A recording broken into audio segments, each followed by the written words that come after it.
only 1 minute too. I think this is a pretty good time to get started. So I can say hello everyone. Welcome officially to our 5 p.m. panel here at the CONvergence. This is exploring yourself through RPGs. I think in the book that it was simply listed as self through RPGs, which may be a new title. But I'm going to accept There's character limits, you know? There's only so much you can do, as that's what the short title is. Oh, I see. Okay, well, I don't know who's in charge of data entry. All right, thank you, Cetius. I will send you a strongly worded letter as soon as I can figure out which your mailing or PO box is. All right, very good. So I think it is customary to open up a panel like this with a little bit of an introduction. So I will say, hello everyone, my name is Jacob Borgmann. I am doing a few panels here at the CONvergence. I have never done any panels or any other events at CONvergence before, so I'm excited to get going. We just did one with Ken earlier today at 3:30, and I'll be doing a few more tomorrow, Saturday and Sunday. I'm 33 years old. I have a dog. I like long walks on the beach and The Princess Bride. Who would like to go next? I'll go since I'm next in line. I am Jeb. I am 48 years old, and I have 2 cats, and I like role-playing games and talking about culture and psychology. I'm Cetius the Raven. I'm 20 years old, and I've been playing RPGs for a few years, and that's all you need to know. Thank you, Cetius. Hi, my name is Armstrong. I'm 34. Married, 1 kid, 2 cats, 1 dog, and I am a perennial nerd, as evidenced by my military career as a nuclear electronics technician. I'm basically glorified Homer Simpson, but it works. A lot higher stakes. And as like the others, I very much have been playing RPGs for quite some time. Got myself immersed in them and absolutely love playing them. I'm Kenneth Justiniano. I'm a 54-year-old Puerto Rican who's been gaming since the age of 10. It's one of those things that I love using role-playing systems for self-evolution. So this is something that I'm really looking forward to talking about. All right, thank you, Ken. I'll open up with my first question, and I'll go ahead and answer my very first question, which is, as part of exploring ourselves through RPGs, I thought it would be fun if we talked about examples of things that people have told you about yourself in RPGs. And to answer my own question, I have a bingo card that some of my players have made for me about things that I commonly say in my role-playing games. So go ahead and pass that one down. We'll shove that one be shared between Armstrong and Ken. And then I've got one here for Cetius and Jeb. And so I was just curious, this bingo card includes things that I commonly say. It includes a reference to horses and my dog and my wife and stuff like that. And those are things that apparently I talk about very frequently, according to this bingo card. So I was just curious, as part of exploring yourself, how have people in your games explored you? What have you been told about who you are in these games? I am told I'm a very lovely person to be around. Of course you are, Ken. Very lovely. But I am an evil, evil DM. I will withhold my comments. And it's one of those things, it's like, I mean, I have had people flip the table and leave the room. Wow. And the rest of the room is looking at me like, holy shit. For me, personally, or I should say, what they have said to me is, when I DM, I become I don't want to say a very different person, but they see a side of me that they normally don't see. I'm a very crunchy type of DM, and I have no problems killing off characters. And that is something that a lot of people have issues with. So it's one of those things that's, yeah, you're a great guy, we love you, but are you gonna be the DM today? Oh, shit. In my general games, I guess, as a player, most storytellers that I've had to interact with have considered me that player they need to build their traps around, because I will find it devious. I didn't think of that as a way around the problem. My favorite case in point in this is we were playing in a game where it was basically a take on the labyrinth, and there was an iron golem minotaur in the middle of this labyrinth, but the safe room was a room that had a huge magnetic field on the ceiling, so you walk in and all your armor and weapons would pull up to the ceiling. I was playing a monk that had a bag of holding. I walked out of that room very, very rich.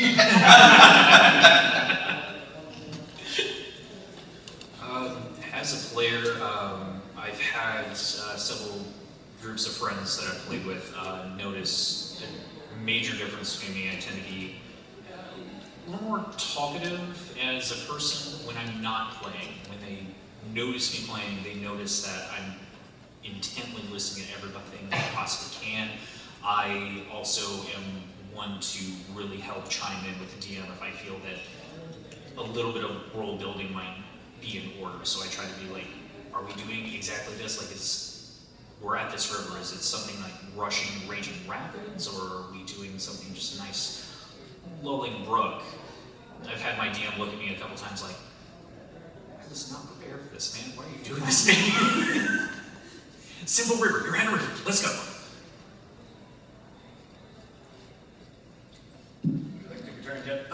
Yeah, I don't have a lot to say. I've had some people say I create very memorable, funny characters. Other than that, they don't say much, which means it's either so cool that like they don't have to say anything, or they secretly hate me and they're too nice to say anything. Maybe that's a silence is the sincerest form of flattery. I hope so. Me too. Okay. Does anyone have anything to add, or should we move on to our next question? Okay, skipping right along, I wanted to talk about session zeros. That's probably the fundamental element for being able to explore yourself, because it's come before any other aspect of the game. And so I was just curious, what kind of tools or techniques do you think that you've developed for your particular games to make sure that you are given the opportunity to express yourself and everyone else is also being given the opportunity to express yourself? What's something you try to do to make things a little bit special for your games?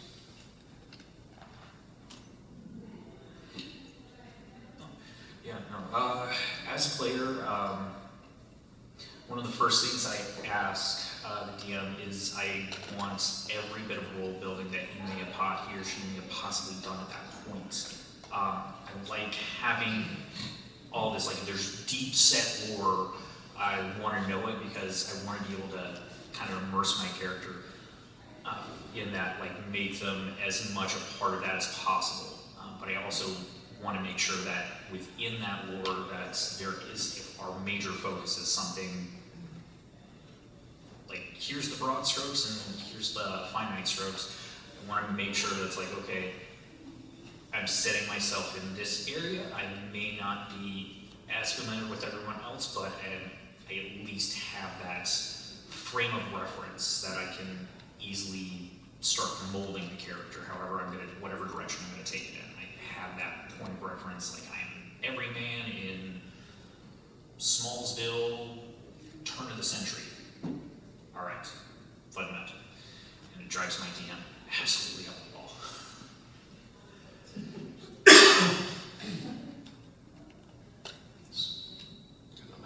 Okay.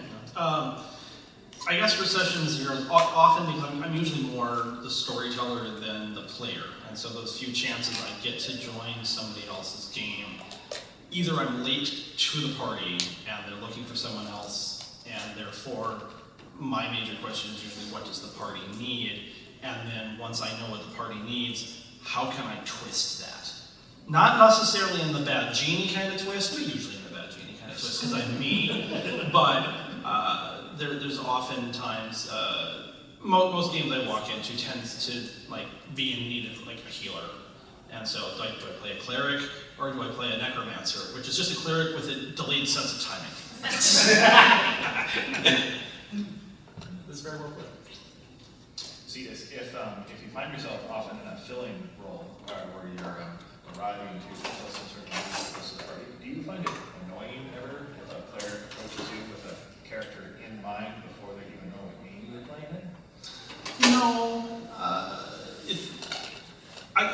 I guess if they hand me a pre-constructed character sheet and tell me what my personality is, then yes. If I'm gonna, like, we need someone to play this character versus we need someone to fill this role, unless I'm walking in to play NPCs for a storyteller so the storyteller can focus on the story and I can be the characters. That's a different thing, and usually in that case I'm generally playing the antagonist to the PCs, and again, my personality, I'd like to be the antagonist, or at least I like to push buttons, and so that speaks to me, and so this is why sometimes I am the person asked for that particular role. I think that answers the question. All right, thanks, Cetius. Going back to Jed and to Ken now, so our question being on special techniques for the session zero. This is a very good question. That is a question card. Would you? I just had a question for Cetius, excuse me. Did you evolve into that deliberate twisting of the characters from not having done it before you had an instigator, or is this always been? Okay, so the question was, did I evolve into twisting characters, or has that always been a natural inclination? More natural inclination. There have been people who know me well enough when they invite me, say, you can play, don't do that thing you do. Yeah, it is really more about, what can I do to spice things up? I don't think a game is a game unless there's a little bit of PvP. And so, I've walked away from a LARP that was too PvE because it wasn't, and World of Darkness, you can't have World of Darkness without PvP.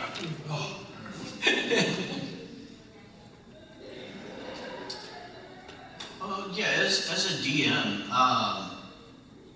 I'm usually either playing in Faerun or a homebrew world that is like pretty much the same. So it's just whatever you want to be. I just tell the players just whatever. We'll make it work. We'll write it in somewhere. We'll invent a fictional village somewhere on the map, and you can be from there. And everybody's a furball who loves opera, sure. I did run into a problem once where a player, he had it in his mind, he's like, I want to be a Knight Templar. I've got this prestige class, I want to be the Templar Knight. I'm like, it's ancient Rome, you know, the setting is ancient Rome, there's no Knight Templars. It's not fair, it's in the book, you gotta let me play it. It's like, no, not really. But yeah, we compromised. He got to be what do they call it? Tuatha De Danann? Like Celtic mounted warriors. Okay. That works.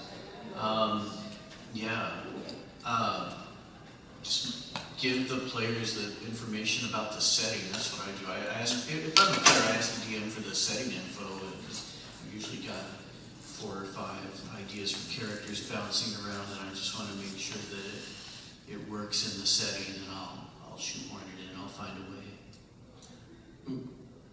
Okay, from what I'm hearing, I've got a kind of a different version of Session Zero. For me, Session Zero is we all come together and we kind of build a world at that point. We decide the kind of a game we want to play. We decide what kind of system, or not system, but what's going to be allowed, what's not going to be allowed. It's really one of those situations where it's like, okay, these are topics that we're not going to touch. These are topics we want to see a lot of. And one of the things that I love to do is, what's a happy ending? Many role-playing games, role-playing systems do not look for a goal. I like putting goals in because I like to, you know what, we actually wrap this thing up for once. And then move forward from there. But that's what I use Session Zeros for. All right, thank you, Ken. And I know that some of you have mentioned a few of the different systems out here. We're talking about D&D games in the World of Darkness, find that particular games are better or worse for exploring certain aspects that you're trying to go for? Why would you want to, like you're interested in PvP and you think it's necessary for the World of Darkness game? Do you, can you elaborate on that? What is it, why is it that PvP is necessary for the World of Darkness? Well, it's a dark world, so stuff needs to go down, and if it's just the outside facing the party, that, sure, that can be enough. I guess it's really dependent on the storyteller in that particular case. But for instance, there's a particular White Wolf game that I was playing. It happened to be a hunter-focused game, in terms of exploring self or aspects of self, where I was asked by the storyteller to come in and play some NPCs, and I was playing some ghosts, a pair of ghosts that were locked in a location until they resolved their business and moved on. And the party was trying to figure out, they assumed it was the aggressor that was the person that was locking them in place, and no, it wasn't. And in portraying the two characters, I actually broke down into tears, and I freaked out the other players because I was so focused into playing the NPCs that I was doing. And it was an emotional release for me. That's why I enjoyed doing it. And the story that they based those characters on was roughly based on something that had happened to me. So I was really channeling all of that historical energy into it. And I didn't explain that to the players afterwards because that would freak them out even more. But yeah, it was cathartic for me. But the Toski mask stuff, gentlemen crying in public, this was the early aughts, that in and of itself was an uncomfortability for some of the other gentlemen players at the table. The women were like, oh, you did a really good job playing that character. And the guys were like, what the hell, dude? So, yeah, it was, and that in itself, I mean, that's exploring yourself. Like, I have no problem, like, that was kind of me getting over some of that BS for myself. It's like, no, I have emotions, and I'm going to release them however I feel comfortable, and this is a game session. I can choose to hide behind the game if I want. I'm not gonna, but it was a way to do that. No, for me, that is part of RPG as therapy. RPGs allow you to just get out things that you normally can't. I mean, you can't go out around being a murder hobo and not have some form of law enforcement agency looking for you. But on dice and on the table, you can get away with it and you can play these things out. The aspect that it's like Cetius was saying, that he scared his other party members, it can get really intense, especially if you have somebody who really knows how to get in character. One of the things that I point out is, especially if you're doing something where you're going to be exploring, let the party know. For the simple fact that where you think that you're going with it really well, other people's may be creeped out by it. So, you want to balance that. You want to keep it fun, but you also want to be able to do what you want to do.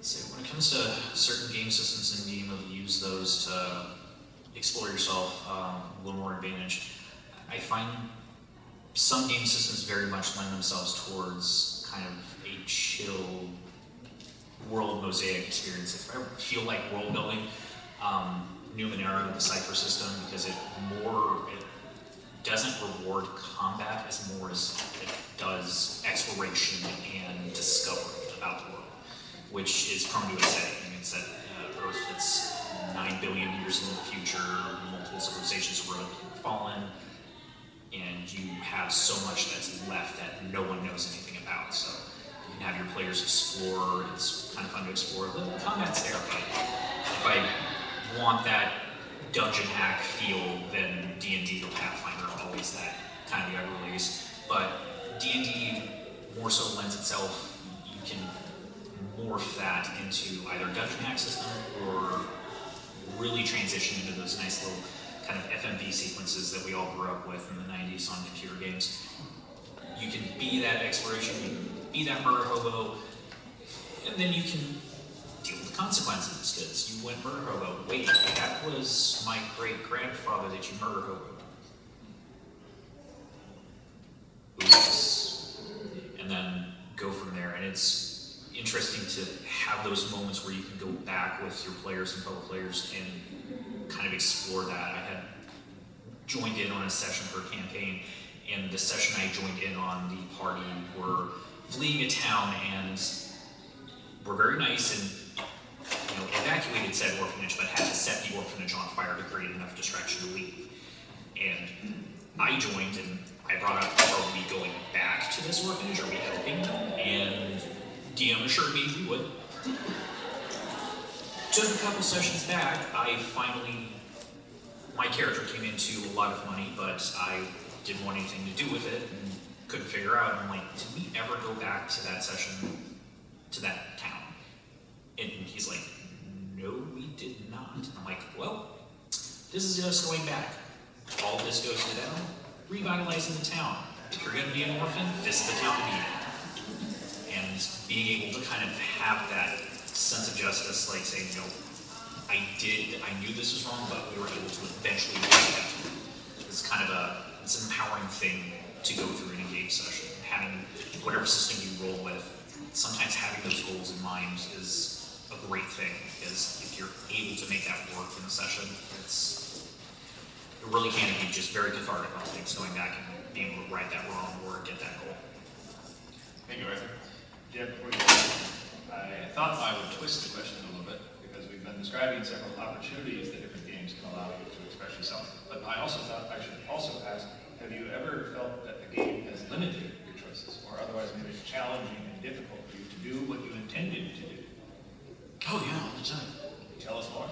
Oh man, it's a social activity, so it's not a personal activity. There's always a negotiation of, what are we doing here? I might say, hey, let's do this thing, but if everybody else wants to, relight the Demon Forge, and I want to explore the library, I get outvoted. And is it worth it to raise a stink? Probably not. I'll just be like, I love libraries, guys. Just want to remind you of that. But no, I think it's okay to get along. Just let your self-expression be the self-expression. Maybe not play out in the mechanics of the game. It sounds like the interaction between the players seems to override the rules of the game in your circumstances. The stories that you're telling me suggest that It doesn't necessarily override the rules of the game or override the story, but if you've established that you're in kind of a sandbox world or something, then yeah, it can be player-driven. I would add on to what Arthur was saying. I think D&D as a general rule, it's great for the combat stuff. If you want to do personal exploration, in terms of like doing social roles, like the mechanics don't really exist. That's a lot more DM discretion versus like the book rules where things like White Wolf do have built-in more social stuff. I'm a big D10 stan, so I really like the White Wolf system. I think the interpersonal stuff is a lot easier to do in that, and because the game that I play in, it's World of Darkness, and since I like exploring the darker side of humanity or mythology, that tends to lend itself nicely to that. I don't find that particularly restrictive, but there's also things it doesn't do well either. As much as it does everything nicely. It's very jack of all trades system, where D&D is very good at the one thing that it does in the dungeon act. So, each system has its own things. GURPS tries to be so generic, but it's so generic, I just can't. And things It's great source material. Yeah, it's great for converting things from one system to another that don't convert well to each other, like convert it to GURPS and then convert it to the other thing. Like it's that nice in between. And then like old school Gamma World or like the old Recon, where you actually they had D100s rather than rolling 2D10. I'm like, no, I don't want to wait for this die to finish rolling. But in terms of like some of what they could do with those things, again, they were very good at one thing that really lacking in others. So it's, pick the kind of game you want to do, and then find the rule set that works for the game you want to do. Yeah. You guys have labeled most of the ones that I would talk about. World of Darkness for me is very social. It's, you know, it's one of those things. What do you want to do?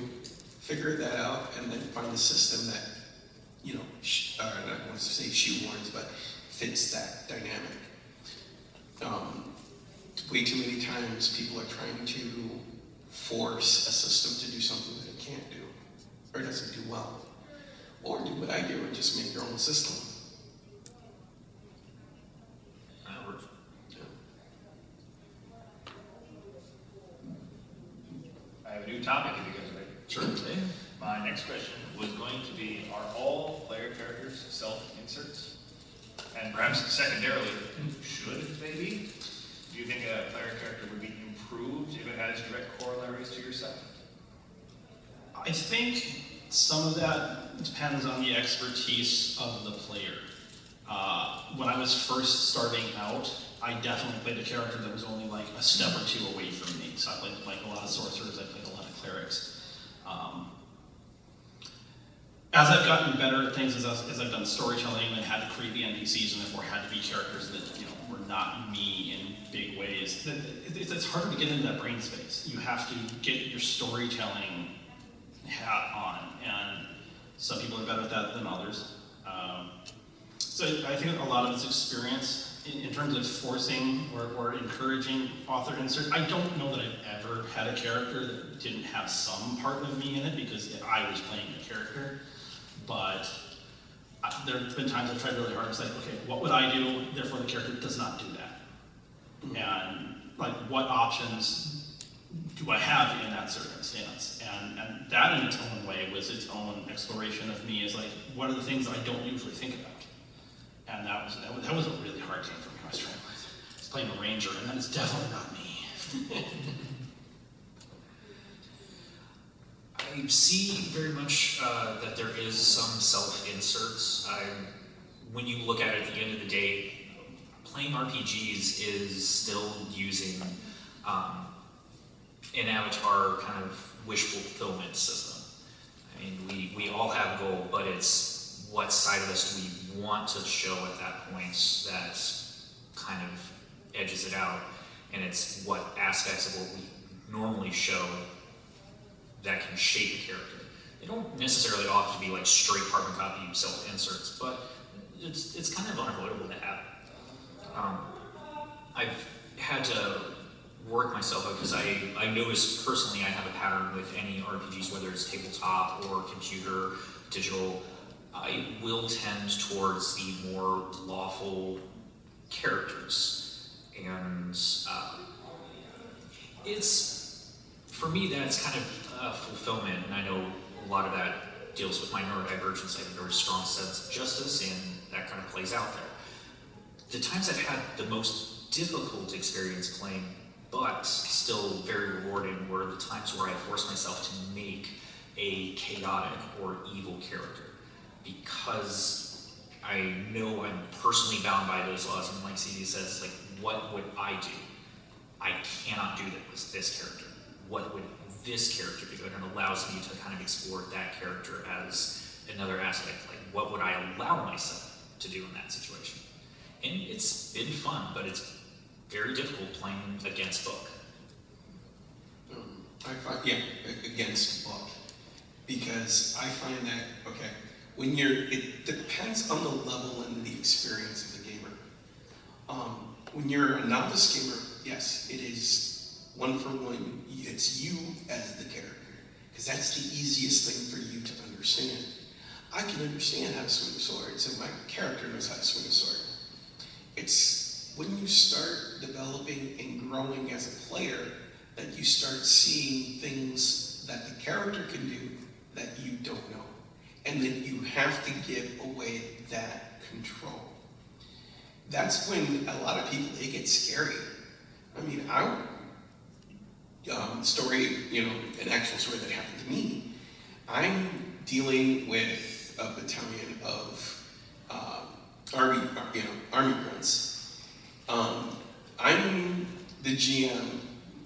We literally, anytime we're being, transported from location A to location B, I have dice in my, in my pockets, and everybody is huddled around me going, okay, what's the next adventure? And these guys had to, at one point, come to the Jesus moment that I don't know everything that my character knows. It's like when we were playing Cyberpunk, I would not be allowed to, it's like, okay, I'm taking the shot is 500 yards out, the wind is behind me, it's on a rise at 6 degrees, and I know I can make the shot. Well, you didn't make the shot. No, I made the shot. That kind of an attitude. And it's like, you have to learn, or I should say, they have to learn how to give up some of that control. And that's, part of that self-reflection is being able to later. And you really do have to have debriefs with these guys because they carry that stuff and they'll come to the next session and they're like, you didn't give me my shot last time. I'm making sure I killed your guys. I'm like, it becomes one of those things where as a DM or as a player, assessing what's going on and understanding that you're not that particular person. So, like I said, it's the growth. The growth as you grow up, you can let go more.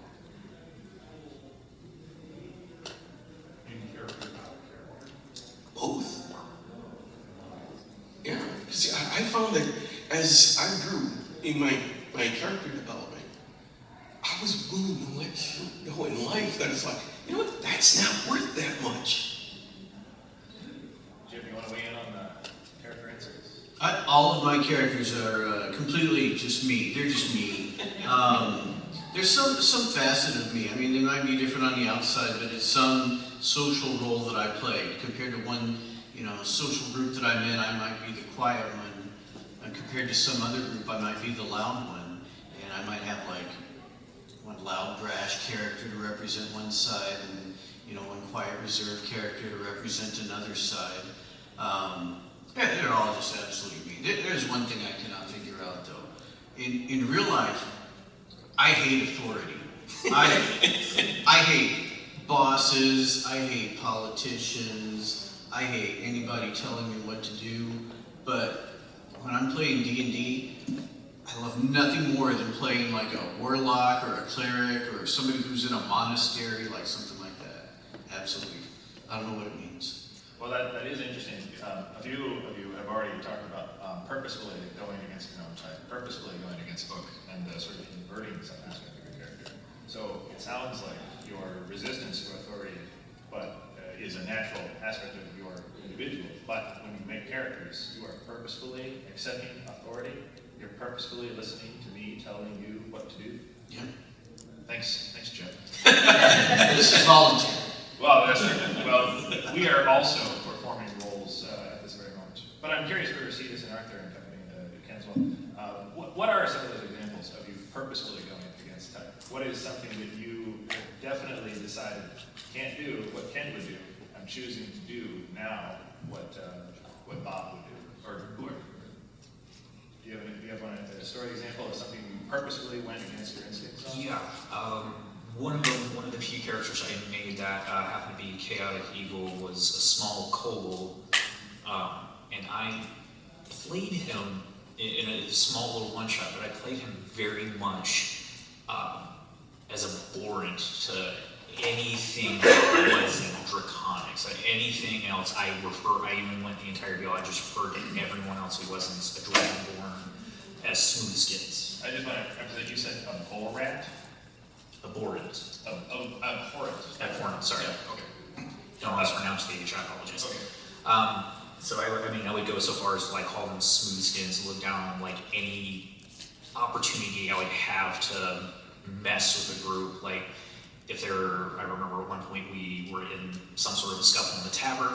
I took it upon myself to climb up into the rafters, small crossbow, and start shooting kind of at the opposers, but kind of not trying to miss my own team. And they looked at me, and these were friends I played with constantly, and most of my characters rolled off, and they were looking at me, they were like, are you trying to shoot us? And the thing is, I wanted to answer them, but all I could do was answer them as my character. Smurstad, no, never mind, one Smurstad. They looked at me, and the only one who understood at that point was my DM, and he just started laughing. It was a great time. But it definitely was completely off book for what I normally go for. Well, I'm happy it worked out. I just feel like I could poorly. Does anyone else have an interesting story of purposefully going against type?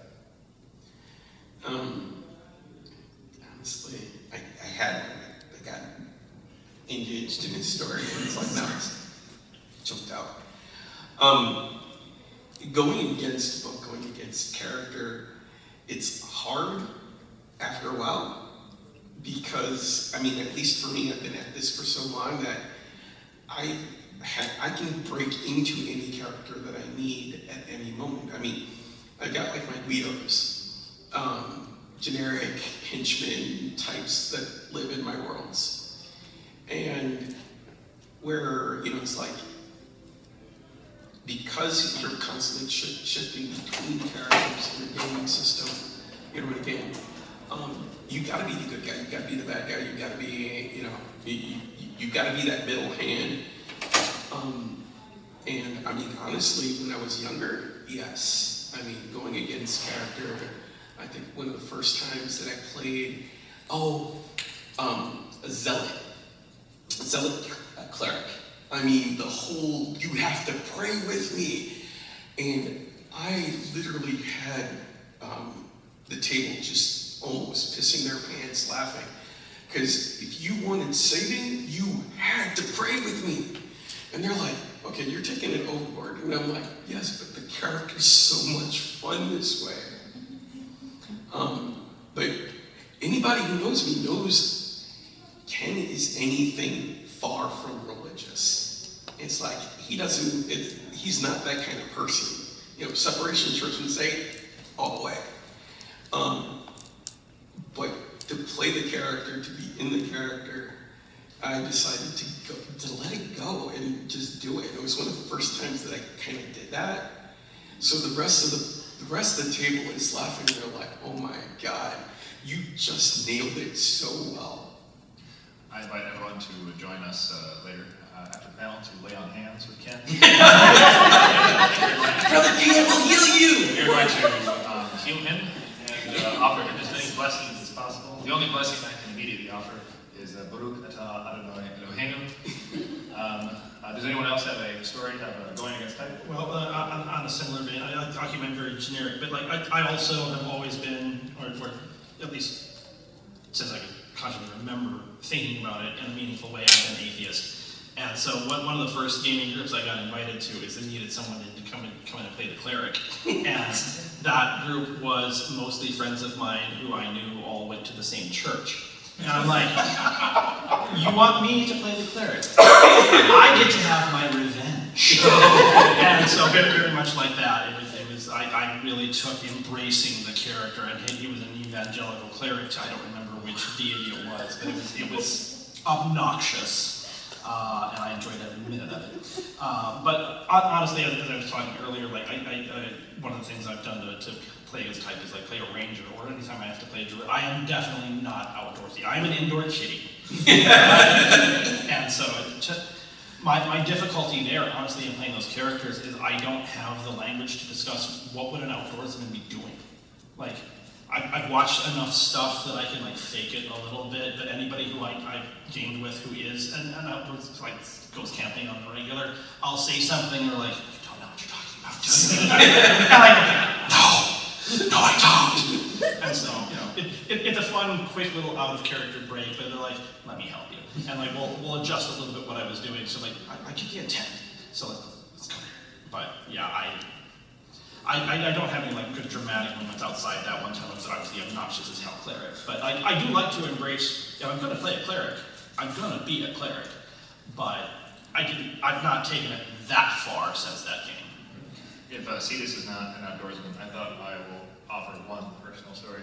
I know a lot about boats, and in my current pirate game, I've enjoyed teasing my players by referencing the fact that they don't know what a transom is. They don't know where the bow or the stern is. And so on the card that I had everyone fill out for like the backstory, fill out your backstory, I had this say that you were asked to report to the head, and you incorrectly went where? Where did you go in the boat? And nobody knows where the head is, except for me. Toilet. It is the toilet, just the head is the toilet. Okay, question number 4 that I had written down was now that we've had some opportunities to talk about how we've been able to express ourselves or struggled to express ourselves in different kinds of games, I thought we should remember that we're all playing this game together. So I thought we should talk about opportunities and ways that you have been able to assist your fellow players to express themselves. And how do you want to go out of your way to make sure that the way that I want to be conveyed is something you can help me with? Or how we can help Ken, how we can help Arthur express the characters that they're attempting to portray. Does anyone have an interesting story about that? Or an interesting challenge that you find sometimes an obstacle to overcome? I guess for me, most of my gaming group, we're all very independent people, so the whole, you're going to help me with my stuff? What's wrong with you? and so it should come as no surprise then that many of the campaigns that I end up in are not necessarily all evil characters, but half the party might have very selfish agendas and everybody else is just a means to an end. So in terms of helping each other out, yeah, that's usually not my go-to move. I don't play co-op games because I don't co-op well. That's the PvP. Yeah, it is. It really is. I suppose you are assisting the other players with PvP if you are. Sure, I mean, as a cleric, I'll heal you, but only because you kept me from getting hit. Mm-hmm. But to tell the truth, in a party setting, if I know that about you, I'm totally fine with it. As long as you're not pushing me off the mountain to be able to get across, using me as your stepping stone. Depends on the deity, but probably not. I think that is an important thing to remember, especially whether you're a player or a DM, is being able to recognize where you are, where your means of expression lie, and recognize that of the other party members around you. So if your party members are, money-grabbing murder hobos, learn to play into that. You gotta just remind them every so often that I'm the only one who didn't murder hobo them, so I stay out of jail. I may or may not bail you out, we'll see. But also, it helps if you, the one that always got me in particular is I was playing Warhammer 40k, Rogue Trader. I built myself as a Medicae priest, and my Medicae sucked very much in comparison to our other, who was just a dedicated Medicae technician, who also had, for some unknown reason, her husband helped her build her character sheet, and she had insane skill when it came to sniper rifles. It was just so many Victoria Saros jokes made at her expense, and it was glorious. But every so often I would find myself basically the party cleric, and I can't heal for crap. Also great hit for crap, I hate percentile system for that. But knowing I knew at that point, I stuck around her most often whenever the party would split inevitably. I always stuck around her because I could at least, if nothing else, augment whatever help she was trying to get everybody. And it made it at least a little more worthwhile, because there were not many worthwhile, at least my experience was not very many worthwhile. Inside jokes and memes, but Well, I mean, it's one thing to get stuck in a situation like that, but you have a character that's like that. Again, like you were saying, know what your other know what your purpose is and be mindful of other players. You can get your thing without destroying is one of the things that I like to point out to people. It's like, if you want to be a bad character, be a really evil character. There's a whole other panel about that later this weekend.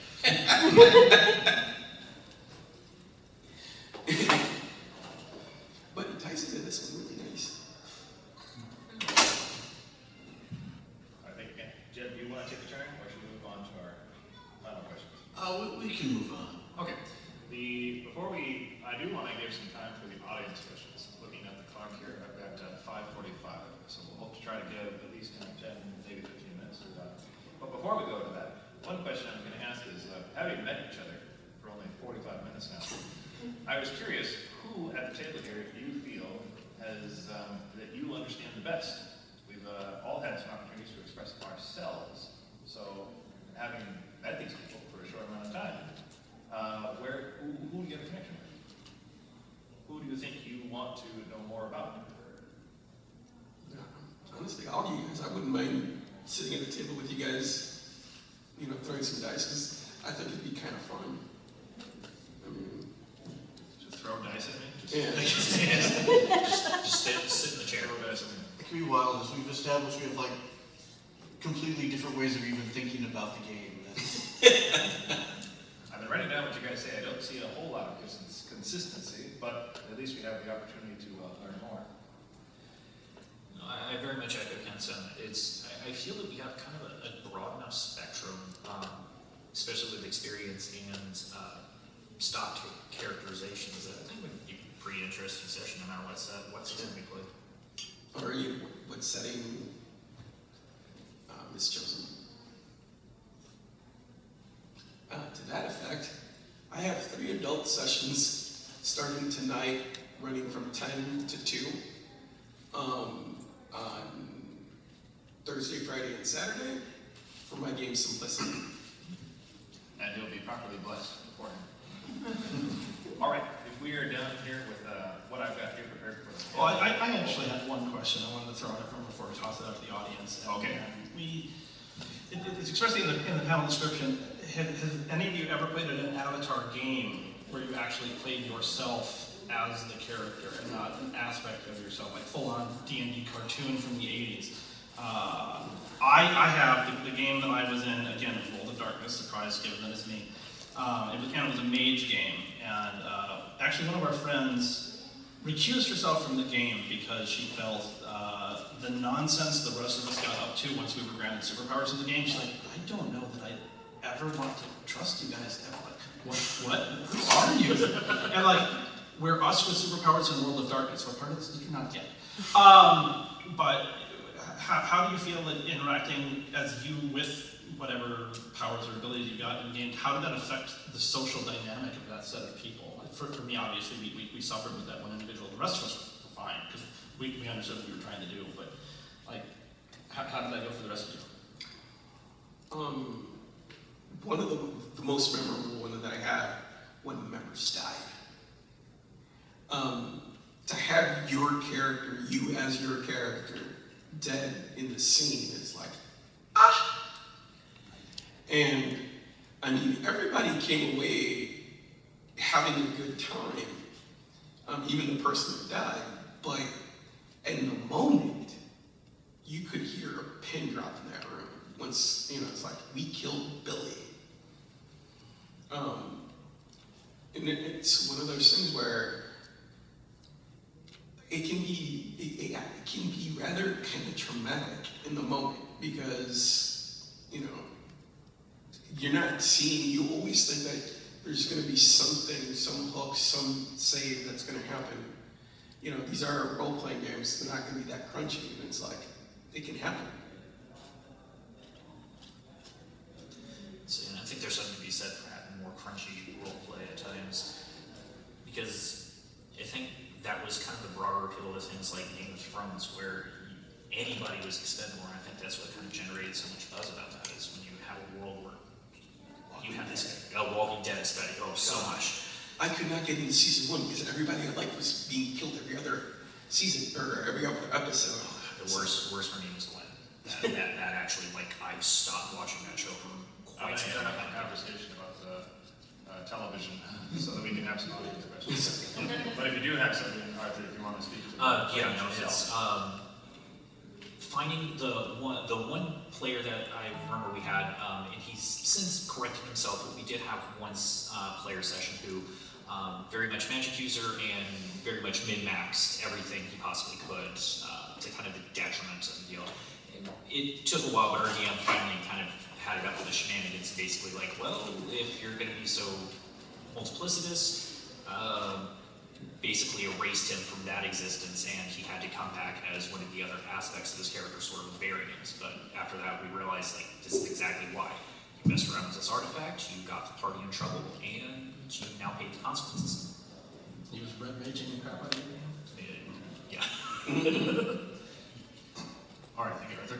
Does anyone have any questions in our audience here today? Only one question in our audience. Okay. I can come over. Would you like to speak loudly, or should I hand you the microphone? Here you are. How much exploring of new mindsets do you find yourself doing when you're playing orthogonal to your current moral system, let's say?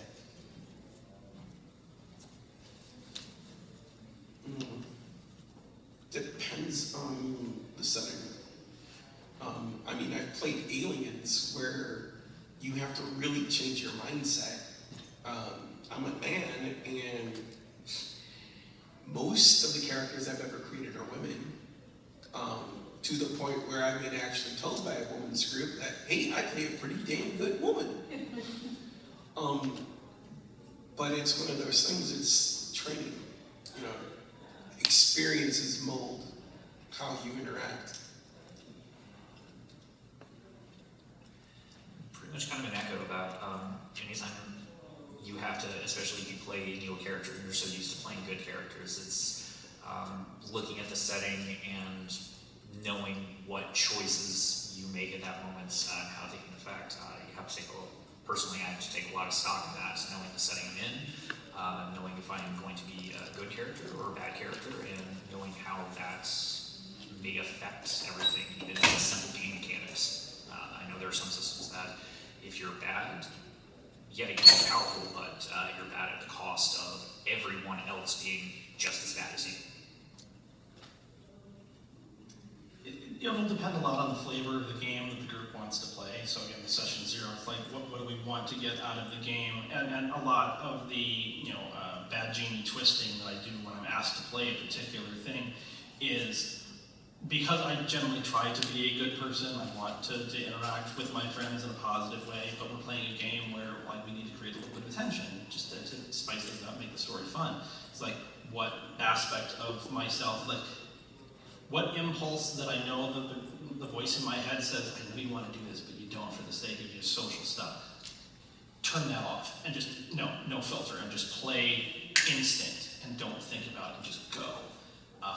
That can be very cathartic, and it can also be like, oh, I can't believe I did that. So it's very much like, if the game is okay for it and you want to like go dark and like really twist yourself, that can be interesting. But you have to make sure you're in the headspace to do it. If you're not ready to do that for yourself, you can get yourself in trouble really hard. Yes, something to understand about the mindset is that almost everybody thinks that they are good. They think that they're doing the right thing, or at the very least, they think that they've done something bad, but they've been forced to by circumstance. So I was making a cleric who was a priest of Asmodeus, the demon lord of murder, and I thought, how do I make it so this guy justifies it to himself? So I invented this whole story about how he's this very slick salesman, and he's really trying to give people blessings, and it's all voluntary. He's like telling people, oh yeah, it's all voluntary. It's just a ritual. Sign up and get 3 free blessings and something like that. Yeah. All right, thank you, Jeff. We have another question. Would you like me to come over the microphone or speak louder? Yeah, I can speak. To what extent do external world events, like politics, your work environment, your relationships, how do those impact the characters that you build when you put them? Or do you avoid them? Escape it? I can answer this.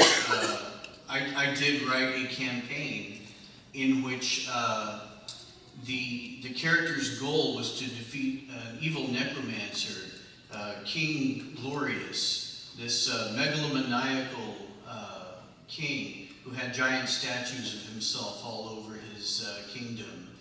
And turned out his phylactery was hidden in his enormous wig. Draw whatever conclusions you would like.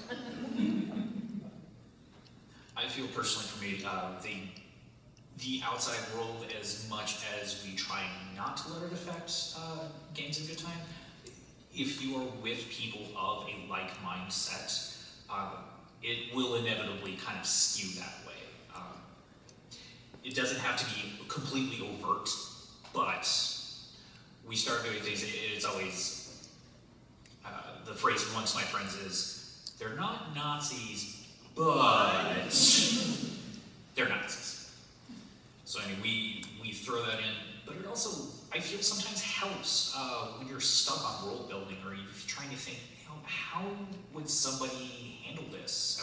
How would this situation really go? Like, what other angles?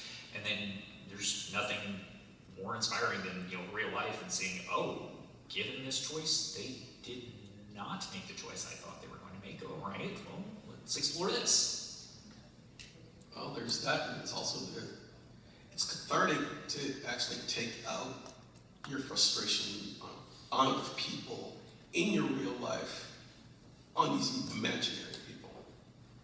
So there is that aspect of it where, at least for me as a GM, there are many of my villains that were like ex-bosses and co-workers, and you know, it's one of those things. It's like, no, this person is this much of a nick because the person it's modeled after is that. You know, he's a nick. He's an idiot. Back when I was doing Cyberpunk, oh my God, were a lot of people, the people that I was working around. But it's one of those things. It's like everything is fuel for the game. So I would say for myself, like what Ken was hinting at, when I'm a storyteller, it's much more likely that I will let things bleed in. As a player, most of the groups that I've been in, as a general, like real life stuff doesn't come in too much unless it's like an internalized thing that, you know, like usually I'm channeling the anger I have at my boss against this party of whatever we're up against, just to get it out of my system as a cathartic release. But in terms of like generating internal plots or stuff for myself, gaming for me, the intent is escapism, so I really don't want the real world to bleed in. I try very hard not to let the real world bleed in. At most of the gaming groups I'm in, it's like we'll reference other sci-fi genre properties as in jokes in the game, and keep like IRL the hell away from it. I guess, not just for like references or plot points or something, but I thought it was really cathartic. I lost a family member and I decided to roll a death cleric to just kind of explore the feelings of like, oh, this is how we communicate with those who passed on. And I thought that was cathartic. So I was wondering if you were built a character in an event. Not to my recollection. I'm glad that helped you though. That's awesome. Only a pirate that knows a lot about boats.